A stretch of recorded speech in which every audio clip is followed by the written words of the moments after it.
retrouve dans un nouveau bilan culturel, celui de mai-juin 2022. Et avant de commencer ce bilan culturel, je voulais vous dire qu'on fête les 1 an de bilan culturel.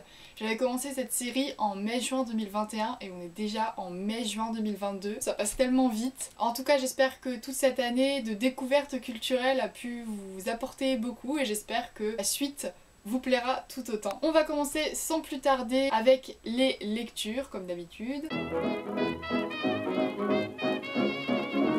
Les lectures, j'en ai fait pas mal et j'en ai fait des assez éclectiques. J'ai lu tout d'abord 2 romans graphiques. Le premier, c'est Olympe de Gouges, un roman graphique qui retrace la vie d'Olympe de Gouges, de sa naissance et même un peu avant sa naissance, enfin sa conception on va dire, jusqu'à sa mort.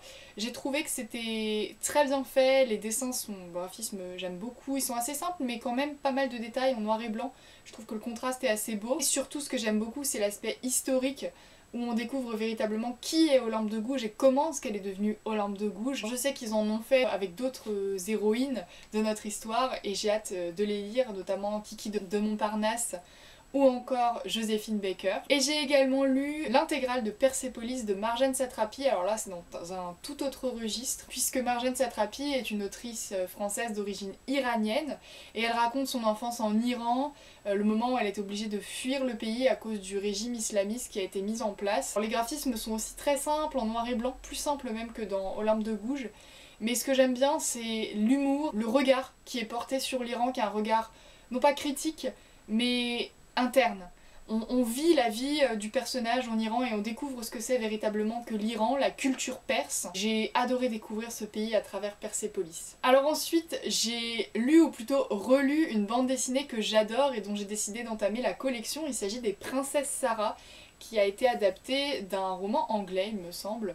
Donc j'ai acheté les 3 premiers tomes. J'adore toujours autant cette bande dessinée qui retrace la vie donc de Sarah, une riche héritière mais qui finit totalement sans rien, qui devient servante dans un orphelinat en Angleterre pendant l'époque victorienne. J'aime beaucoup déjà l'époque où ça se passe, les dessins sont vraiment absolument magnifiques, c'est un mélange de manga et de dessins un peu plus français on va dire. Les couleurs, les détails, tout est absolument divin. L'histoire aussi est vraiment prenante. J'ai lu également pas mal de littérature jeunesse ces derniers temps. J'ai tout d'abord lu Orphée, l'Enchanteur, donc ça c'est de la collection des livres mythologie pour collège. J'aime beaucoup cette collection parce qu'elle permet d'introduire les mythes pour ceux qui n'y connaissent rien. Alors moi c'est pas que j'y connais rien, mais disons que ça permet de remettre les choses à leur place. Et j'aime bien ces petits ouvrages qui se lisent assez facilement. Ensuite j'ai lu Oh Boy de Marie-Aude Murail. Alors Marie-Aude Murail c'est une autrice de littérature jeunesse que j'avais déjà lue et que j'avais déjà adoré. Je sais même plus ce que j'avais lu d'elle. Je crois que c'était dans les J'aime lire, elle publiait beaucoup dans les J'aime lire. Et là j'ai lu Oh Boy. Alors vraiment j'ai pris ce livre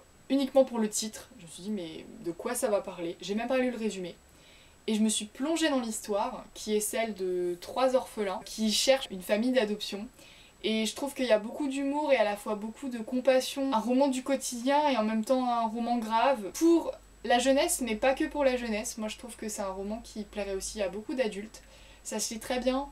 Et j'ai vraiment beaucoup aimé ce livre. J'ai également lu un livre plutôt témoignage, plutôt confession on va dire, Confession d'une grosse patate de Suzy Morgensen. C'est la confession de l'autrice qui est en surpoids, qui est même obèse et qui le vit très mal et qui explique en fait ce qu'elle ressent, ses pulsions, comment elle ne peut pas s'arrêter.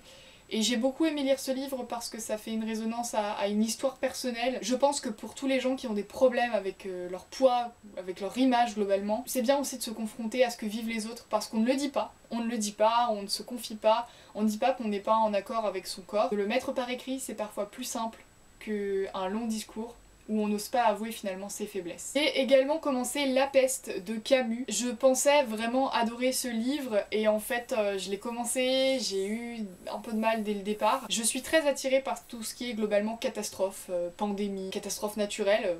Ne me demandez pas pourquoi. Et puis je me suis dit, 2 ans après le Covid, c'est peut-être un moment de refermer la plaie. Oui, à certains moments j'ai eu l'impression de revivre ce qu'on a vécu nous pendant le Covid, mais j'ai trouvé que l'écriture était trop opaque, c'est-à-dire que je rentrais pas dedans, ça manquait de poésie, ça manquait de littérarité pour moi. Camus est un écrivain philosophe, on le sait, mais c'est pas trop le genre d'écriture que j'apprécie. Mais globalement, le XXe siècle, j'ai un peu de mal. Donc malheureusement, j'ai pas pu le terminer, je le terminerai, hein, mais pour l'instant j'ai pas pu le terminer parce que je me suis prise dans le roman que je vais vous présenter ensuite. Et cette dernière lecture, il s'agit du premier tome de La Recherche de Proust, donc du côté de chez Swan. La Recherche de Proust, c'est un ensemble de 7 longs livres. Je savais que je voudrais la lire un jour, que je devrais la lire un jour, que je devrais passer par cette œuvre immense. Mais je ne pensais pas le faire tout de suite. En fait, j'avais déjà essayé de me lancer dedans quand j'étais en Cagne, donc en deuxième année de prépa. Juste, j'avais lu la première page, ça m'était tombé des mains. J'étais pas du tout mentalement disponible pour lire ce livre, mais genre pas du tout. J'ai refermé, j'ai dit bon, on verra quand on aura du temps. Et donc il s'est avéré que là j'ai fini mes cours et donc que j'ai du temps. C'est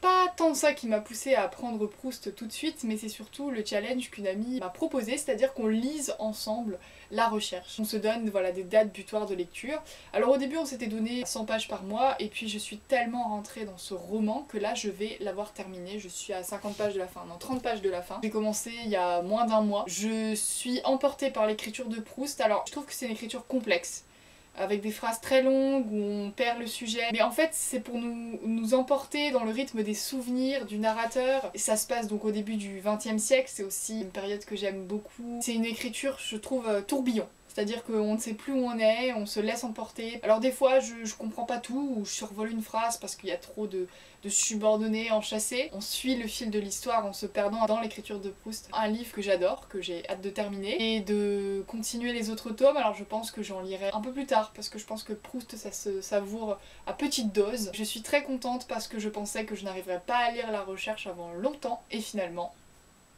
j'y arrive maintenant. On va passer du côté des séries cette fois-ci. Tout d'abord la série Sissi, série qui est sortie sur TF1 à la fin de l'année dernière. Donc à Noël, vous savez, sortent toujours les grands classiques, des mini-séries de 6 épisodes qui retracent la rencontre entre Sissi et l'empereur d'Autriche et la manière dont elle devient impératrice. J'ai trouvé que c'était une assez bonne série du point de vue historique, des costumes, des décors, c'est vraiment une série de qualité. J'ai bien aimé aussi les acteurs, puis bon, les histoires de princesses, vous connaissez, j'adore ça. Chaque année, je repasse par ce délire pour la fascination pour les catastrophes, et notamment les catastrophes alors naturelles, j'en ai parlé, mais également les catastrophes humaines. Et là c'est ma passion pour les naufrages qui a refait surface, et notamment ma passion pour le Titanic. Je sais pas pourquoi j'ai tapé Titanic sur internet et je suis aussi tombée sur une mini-série qui est sortie sur TF1, et en fait c'était une mini-série anglaise qui date de 2012. Je l'ai trouvée assez intéressante parce qu'en fait elle reprend la catastrophe du point de vue de plusieurs personnages qui étaient sur le paquebot. Donc des personnages de la première classe, des nobles, et puis aussi des personnages de la seconde classe, des personnages de la troisième classe, et aborder, je trouve, la catastrophe non pas d'un œil extérieur, comme on a pu le voir par des documentaires ou par d'autres films, mais d'un œil intérieur vraiment, et naviguer d'un personnage à un autre, d'un domestique à un noble, je trouve que c'est super intéressant. Donc je vous conseille vraiment cette mini-série qui pour moi est originale et traite la catastrophe de manière originale. Enfin j'ai commencé une autre mini-série qui est très particulière également, il s'agit de The Young Pope avec Jude Law.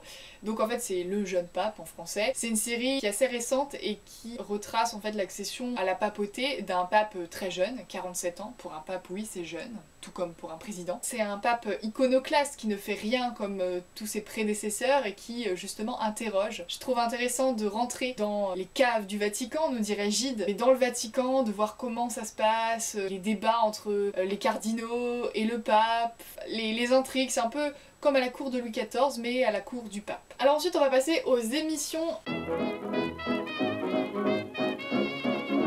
Puisque j'ai pas été au cinéma ces derniers temps, je trouve qu'il n'y a pas grand chose, mais en émission j'ai regardé pas mal TPMP, Touche pas à mon poste. Alors c'était une émission que j'adorais quand j'étais au lycée, puis que j'ai cessé de regarder parce que j'ai trouvé que ça avait perdu en qualité. J'ai regardé récemment, je suis tombée sur des extraits et je me suis dit mais en fait ça a regagné en qualité, ils proposent des débats vraiment intéressants avec des invités ou des chroniqueurs qui proposent, alors pas toujours des avis pertinents, c'est bien d'avoir des points de vue différents à chaque fois. Seconde émission que j'ai regardée aussi et en rediffusion sur YouTube, ça commence aujourd'hui sur France 2, une émission de témoignages. Moi j'aime beaucoup les émissions de témoignages ou les témoignages écrits, papier.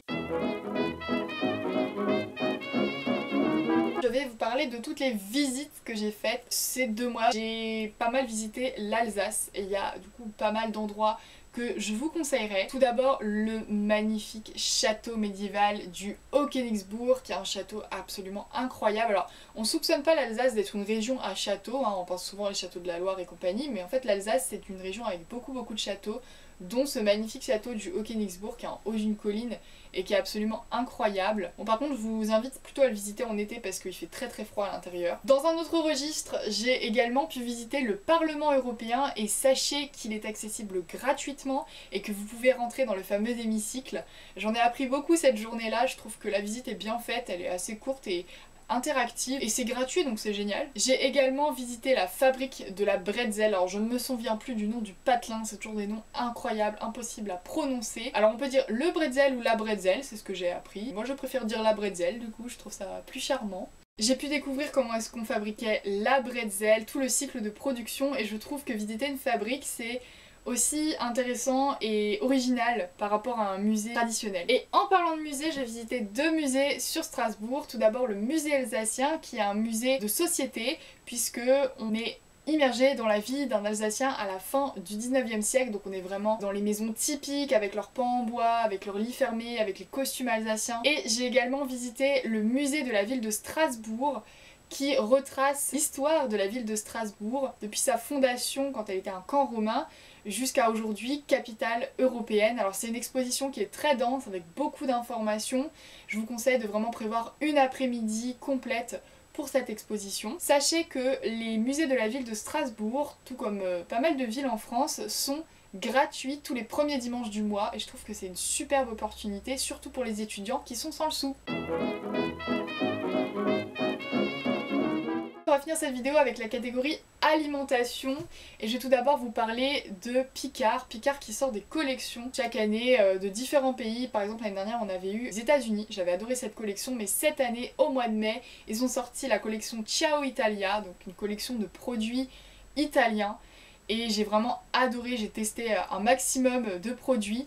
Et je suis tombée amoureuse du plat gnocchi à la courge et à la ricotta fumée, c'était absolument divin, vraiment. Ce sont des plats qui coûtent assez cher, ce sont des portions individuelles, mais je trouve que de temps en temps ça vaut le coup de se faire plaisir. En plus c'est surgelé, n'est-ce pas Fatal Bazooka? Ça peut se conserver, vous n'êtes pas obligé de le manger sur l'instant. Et enfin dernière découverte, je suis allée faire mes courses en Allemagne et j'ai découvert Kaufland. J'étais surprise parce que comme souvent quand on va dans un pays étranger, j'avais déjà pu faire le constat en Italie, eh bien il y a une gamme de produits absolument incroyable que vous ne retrouvez pas en France.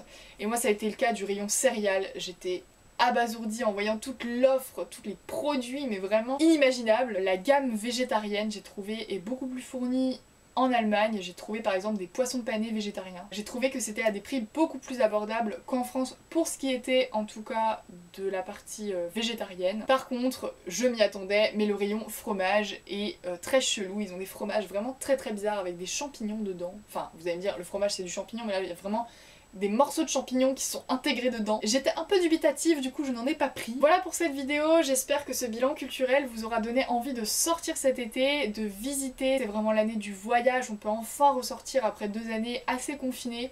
Donc allez-y. Quant à moi je vous retrouve bientôt dans une prochaine vidéo.